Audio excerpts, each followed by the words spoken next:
Greetings, everybody. Welcome to a surprise stream that I am mostly doing to have on VOD later. Because Grand Arena is back, and my god, I pointed out a little bit in the last video that my opponent wasn't doing the smartest with his roster, Ugly Kid Jace. But oh my god, the defense. It is so bad. I have to show you guys. So, for starters, to point out, Scavenger Ray doesn't have a leadership ability. And then I haven't actually looked at this slot yet, but as I figured. So, here's his defensive teams. What do you notice? Hodgepodge of his strongest teams. To be fair, that did actually create a 97k and an 87k strength team. I will give him props for that, but I also know those are his best characters. Oh my god. Like, let's look at his thing again. It's Ugly Kid Jace. You know, not great in arena. Yeah, 1, 2, 3, 4, 5. 1, 2, 3, 4, 5. 1, 2, 3, 4. He just took his top things. And I bet you it's Kenobi with all this and Akbar in the back. Actually, the Akbar team's not going to be terrible since it looks like a lot of rebels are there. Now, he's got Fulcrum, so... But my point is, though, that this is terrible. This is absolutely terrible play. And I'm actually going to message him. I normally don't message my Grand Arena opponents, but I am legitimately concerned for this guy, and I really, really need to let him know, like, bro, there's a better way to play. First, I'm going to kick his ass, and then I'm going to try and help him. Sometimes you got to break someone up before you can... Or break someone down before you can build them back up. So let's actually go ahead and let's go crush his best thing. Because the one thing you're really not supposed to do is use your best teams on defense. The trick with Grand Arena is calculate what... Assume your opponent does place their best teams on defense and have the counters in offense. That is the first step. Now, if you've got a team that's just absolutely bonkers good on defense, in my case, my Night Sisters and my Bounty Hunters, then fine. Even if they're a counter, go ahead and have them on...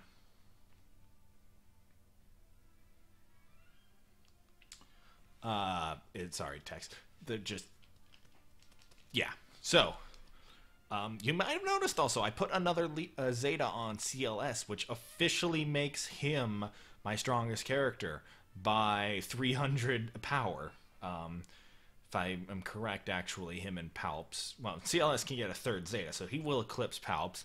I think Palpatine and him both have maxed out gear as far as the left half of Gear 12, and then I know Palpatine has better mods, so CLS is actually doing pretty hot. However, we are going to use my arena team versus this team, because I am so damn confident that I'm not going to need good teams in the back. I'm actually kind of sad I can't take my Bounty Hunters on offense, just because Bosk hit 7 stars this morning, and then Django went up another gear level and is actually right now just one piece of gear away from the next gear level, I think 11. Okay, so let's talk, since this is going to be a walk in the park, let's talk about why this guy is messing up. Because, you know, that might seem to a beginner like a really good team. He took his top characters and placed them down. So that should be good, right? And let's just assume I hadn't taken my best team in, and I took in a team of also all Gear 12, or not Gear 12, just Gear 10 and so characters, and just assumed that those were going to be okay. The reason this team is getting utterly destroyed is because my team has something it doesn't besides Gear 12. It has synergy under the leadership. In fact, it's got probably the 4th best synergy right now. 5th best. 5th. Best synergies are currently Revan, Bastila, Traya, CLS, then Palpatine. Sorry, JTR, but I think this team is better than a full resistance team, even with 3PO, because I'm beating them in arena. So, synergy. Synergy is the fact that Palpatine's leadership benefits everybody on this team because they are either Empire or Sith. And in Vader's case, both. Although, ironically, Vader is the one who will be getting the axe should I ever acquire Traya. Oh, I was hoping to annihilate him. Alright, so first team's down, full health, almost full protection, nearly 60 banners. So, yeah. Synergy is the key. Because none of those characters had synergy under a crew lead. None of them are First Order, and, like, let's just... Can I zoom in? Okay, fine, I can't, but... Let's use this Luminara as an example because, again, Rey Scavenger doesn't have a leadership. And Luminara's leadership is actually not a half bad one because I'm pretty sure it's one of the ones that has that allies gain half. Jedi allies gain 50% evasion and recover health equal to 8% of Luminars at the start of each of their turns. Non-Jedi allies receive half of the evasion and heal effect. Whenever any ally gets a buff they do not have, they gain a hot for 2 turns. I'm pretty sure that's the Zeta. But my point is, if he had just switched Luminara and Rey, he would have had better synergy. At least these guys would have gained half. But they're not. They're gaining nothing. Because this Rey doesn't have a leadership. This is a unique. I am legitimately concerned for this fellow if he's not even practicing this very basic fundamental of the game. Like... Legitimately, bro, what are you doing? It's not a hard concept, and you know what? I actually was gonna go digging for a rebel, but I just remembered that my backup rebels are on defense with the Night Sisters, so I can either pull out a Phoenix, or I could use Greedo in this CLS team. And the reason I'm so confident is because the synergy between CLS and Han Solo and a Zeta R2 is good enough, and then I just have Tanky Han, cuz. I just realized it is the same face on the 2 Hans. I wasn't ever sure if that was the case. You know what, screw it, I don't get to use Sabine enough. Let's bring her in, because Sabine, while mainly on my Phoenix team, is still a rebel and still gets synergy, which is a very important point. This team will have 0 synergy. Nihilus is the biggest threat, so we're going to destroy him first, because he can use, what do you call it? I don't think they have a taunter, but just, yeah. Nihilus was the big threat.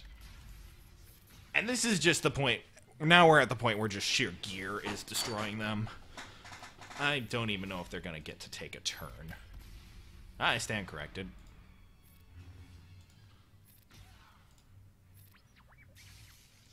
See, this Luminar would have been such a better choice on lead.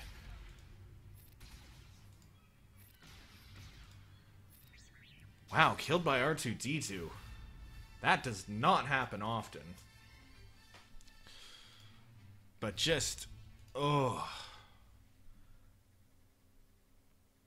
Like, I hope to be surprised in the back row, but he's got nothing left.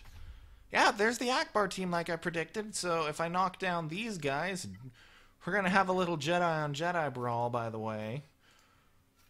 And Hoda and Kenobi.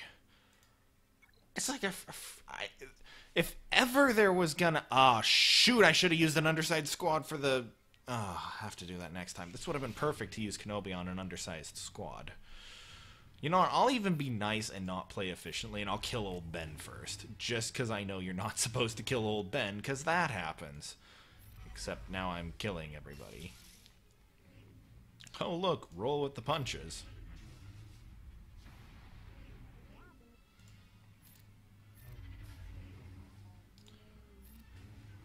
Again, synergy.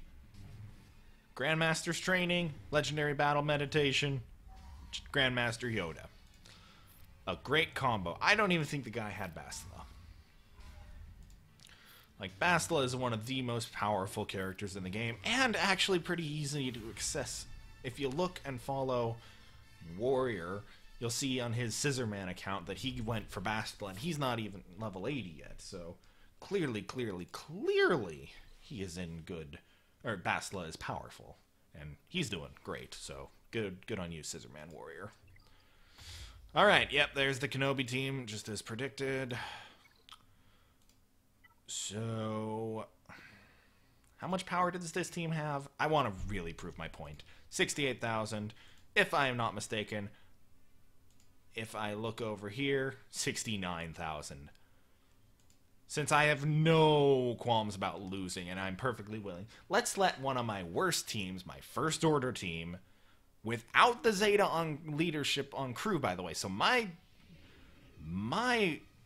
crew is worse than his. Like, I just want that to be abundantly clear. But I'm going to show you the power of synergy, because I still have a halfway decent... What do you call it?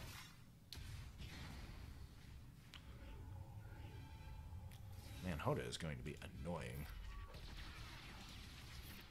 And then here's the worst part. I have got to cut through Kenobi quickly, because I really need to kill old Daka.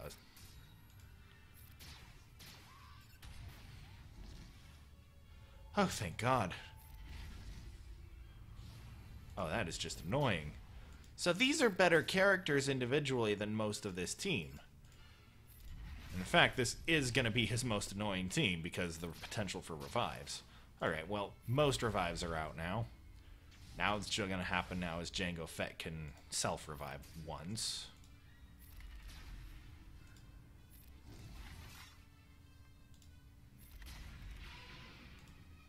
Also, I don't know what... I missed what they did to his weapons effects. Like, I legitimately didn't hear it when it happened, when they changed it.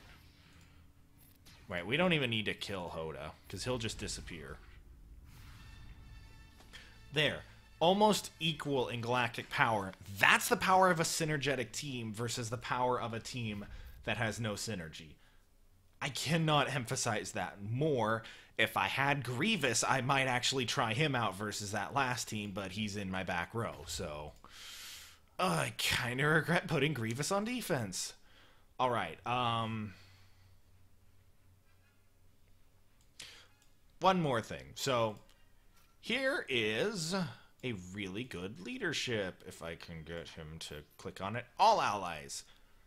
This is one of the best general leaderships, is unlimited power. All allies gain 15% critical chance and 30% critical damage. Sith allies gain 2% offense. So, the meat and potatoes of this leadership are good for everyone. So this would be a fine team to make a hodgepodge out of, even though it's like 2/3 resistance. But I'm just proving a point. So, even though most of these characters are from a different background than the leader, they're not Sith or Separatist, even though I know he's not the Separatist tag. Point is, they're all benefiting from his leadership. My God, that is an undergeared Talia. Right, well, let's go ahead and play with that one Zeta. I put the Zeta on BB-8, I'm getting use of it. Got actually pretty good use of it earlier today in the territory battle.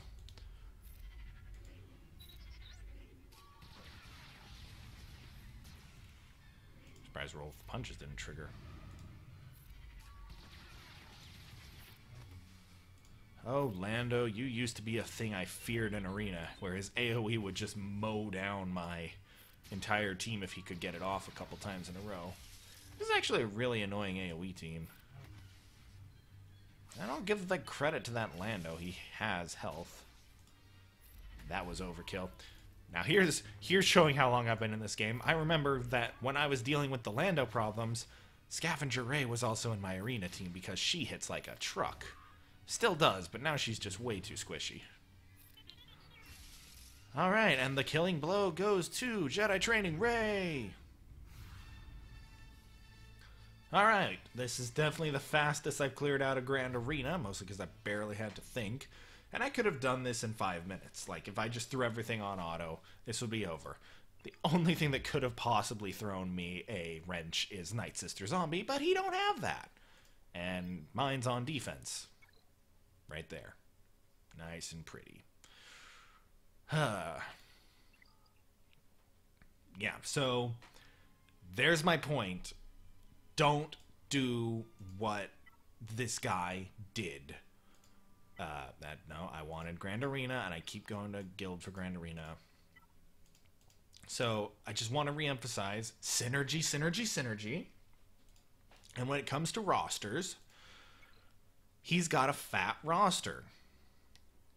I know he sent his best against me, except I don't think I saw Eth Koth in there, but maybe even he knows it's a terrible character. But my point is, his characters, none of them are geared 12. I can't gauge where half of them are, but if you look, so many characters, level 85, 7 stars, and then 7 stars and level 80s, and not very well geared at all. But 85, 7 stars ungeared. Royal Guard, come on, he's got a ship now. Bump him up. Oh, by the way, there's a trailer on YouTube. At the end of it has HK47's rework revealed. Just wanted to point that out. I might try and bring it up on screen in a moment, but just look at that. So many 7 stars, and anybody who's in 60 or something, like, don't. Just don't. If you want to be good at the upper level of this game, you want to have a lean roster. Mine's not the best example, but just look at this guy's fat roster with 2,213,000 GP versus mine, 2,223,000. So I have 10,000 more, and I can guarantee I picked up a good chunk of that after we locked in for Grand Arena. Because I've been because 1, Bosk went to 7 stars, and 2, Jango Fett was where Talia was. And I took Talia up a gear level 2, because, hey, it turns out I was just missing a couple blue pieces, so 6 energy and done. But my point is, like, and these are my favorites, because these are characters I'm actively gearing, but let's go through the favorites on their gear levels. Gear 11, Gear 11, Gear 11, Gear 11, Gear 11, Gear 10, Gear 11, Gear 9, working on Gear 10, Gear 9, Gear 11, Gear 11, Gear 9, Gear 10, Gear 11. First Order TIE Fighter? Oh, TIE Fighter pilot, regular TIE Fighter. Gear 11, Gear 9, Gear 9, Gear 10, Gear 8. Right, double stun guns. Like, my point, Gear 9, Gear 8. Okay, we're at the end of we're at the bottom side of my, but the point is, like, look at all these characters. Most of them are Gear 11. You know, and if we drop back down to below that, you know, hell, let's sort by power. Let's give them the view, let's take the view I would have. So you can see, and weirdly enough, I actually have, you can see my 10 Gear 12 characters, and you can see that my power level doesn't really drop off for the first 5 or so things. And then these are characters that have a purpose. Stark is needed in territory battles. K2SO, Geo Soldier, Phasma, they're all ship characters. Luminara, admittedly, it was a mistake. You know, Luke was for the hero's journey. You know, First Order, Chewbacca will be much higher. Chopper's a ship. Talzin will get higher. Sunfac's a ship. Magna Guard was good. Enfys Nest is good. B1, they'll get stronger. Snowtrooper, why the hell is he not? I gotta work on Snowtrooper. But, you know, characters also that I'm gonna point out, a lot of these are about to become my focus. Like, Imperial Troopers is up after, what do you call it, L3, working on recent, like, here, my latest edition, L3, already up another star level, 85, getting stronger. Mission Vow for Bitsin, like, and then the Wookiees, and then boom. Characters I don't use for anything except for Wedge. He will actually get leveled up sooner or later. But, you know, Maul, T'Challa, New Gunray, Rex. I know I should get Rex powered up. But Jawa is Poe Dameron, Imangundi, Fives, Krennic, Probe Droid, Mar. Characters I don't use for anything. Half of these I'll admit. I am thinking it's like, I have uses for these later. Jolie Bindo, Holdo and Rose Tico. They're staying down here forever. Those were not willingly acquired shards. That's all from territory battles. Lobot, Sith Marauder. It's like, these are characters I don't use. Ugnaught is staying down here. Cup is staying down here. Powering them up, even if I took them to level 85, they'd be useless. And that's my point. If you're not going to use a character, don't power it up. Again, I've got Some of my bloat has come from characters who, when I was leveling up and getting started, they were necessary. Luminara was a very potent healer back in the day on the arena. Very powerful, very useful, so I powered her up appropriately. Took her to gear, what, 8? 9. Took her to gear 9, could take her to gear 10 if I wanted. Hell, never even finished leveling her stuff up, but she was good in the arena. Probably, yeah, if she's level 80, I'm guessing I dropped her around the time I picked up Palpatine and switched to an Imperial / Sith meta. Like, that's when I dropped her. Phasma was also a very good leader because of her leadership. And now I use her in my First Order team. Fire at Will. Assists were huge back in the day. This was before Phoenix and everything, where, yeah, just those little kind of things were hugely important. K2SO was a really, really good, solid Rebel tank to have. I know I only finished leveling up for a while, but he was on my backup Rebel team before I really got into it. You know, the veterans, again, Hero's Journey, Zeb, Phoenix, Hero's Journey, Ghost, Jedi Counselor, once again, was a very good ship, actually, for early level. Assist, huge amounts of protection given to your allies, just unfortunately fell off in the meta, but at the start of ships was very good. And then the rest of these characters, like, they're very obvious what their point is. Ahsoka Tano, probably one of the highest reaching non-meta characters for me, because A, she's a Jedi, so I can still use her well with Bastila, and then I used her ship up until like 2 months ago when I switched to this Rebel meta, because her ship was a really good counter to Houndstooth, because you could blast the taunt off of it. And, you know, Leia, again, Hero's Journey, Scarif Rebel Pathfinder, a highly underrated tank, in my opinion, useful in Grand Arena territory. So my point is, if you're not going to use them, and most of these had uses at some point, like, but then we get down to where things are 1 star. Don't take random characters to level 85. Captain Han Solo, I was testing him. Paplo, okay. Ewoks you see, I'm going to have to power up for 3PO, so they're not going to stay down there. Savage Opress, got my ass kicked by him in arena a few times, unlocked him to see what he was about, realized that I don't roll with that kind of a team. Boom, he stayed down here. I stopped powering him up in his 40s. That's the end of him. Jawa, same thing. Was decent in early arena, early game. Now you don't need him. Keep your rosters lean. Don't unnecessarily 85 characters. 7-starring characters I will recommend because of this. Territory battles. And here's a good example, actually, what's happening right now to our upper level. We are having a bit of trouble getting our last couple things in because people don't have the Extinction Bomber. And then I can just straight up admit, I don't even have it unlocked because I didn't unlock Sith Marauder. Because I saw him in the frickin' marquees and I was just like, nah, idiot move. But now I'm hurting for it because I can't put him on defense. Or I can't deploy him.